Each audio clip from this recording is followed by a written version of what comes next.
साम्राज्य न्यूज, सामान्यांचा असामान्य आवाज। प्राध्यापक वसंत सोमा लिखित श्री मार्कंडेय चरित्र, सोलापूर पद्मशाली इतिहास व गोत्रावळी पुस्तकाचे मोठ्या थाटात प्रकाशन।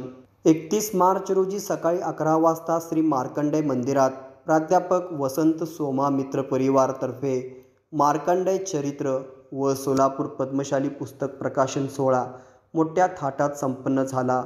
कार्यक्रमाच्या अध्यक्षस्थानी पंडित वेणुगोपाल जीला पंतलू होते।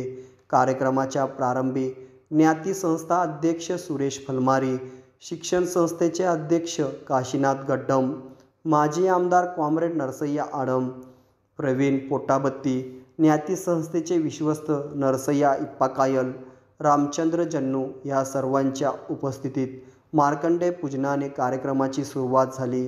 स्वागत व सूत्रसंचालन ॲडव्होकेट अनिल वासम यांनी केले। प्रवीण पोटाबत्ती यांच्या प्रस्ताविकेनंतर सर्व उपस्थित मान्यवरांच्या उपस्थितीमध्ये सुरेश फलमारी यांच्या शुभ हस्ते पुस्तक प्रकाशन सोहळा संपन्न झाला। या प्रसंगी सुरेश फलमारी, ज्ञाती संस्था अध्यक्ष विश्वस्त रामचंद्र जन्नू, माजी आमदार कॉम्रेड आडम मास्तर यांनी आपले विचार व्यक्त केले।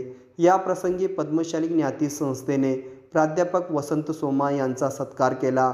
प्रवीण पोटाबत्ती यांनी वसंत सोमा यांचा पुणेरी फेटा शाल आणि कस्तुरी सोमा यांचा साडी चोळी आडम मास्तर यांच्या हस्ते देऊन सत्कार केला।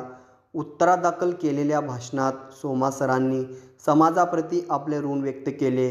पंडित वेणुगोपाल जीला पंतलू यांनी अध्यक्ष समारोप केला। या प्रकाशन प्रसंगी सोमा सराचे बंधू जगन्नाथ सोमा, सायन्ना सोमा, मुले रामकृष्ण, विनायक, नवनीत आणि श्रीनिवास सोमा यांच्यासह सोमा कुटुंब उपस्थित होते।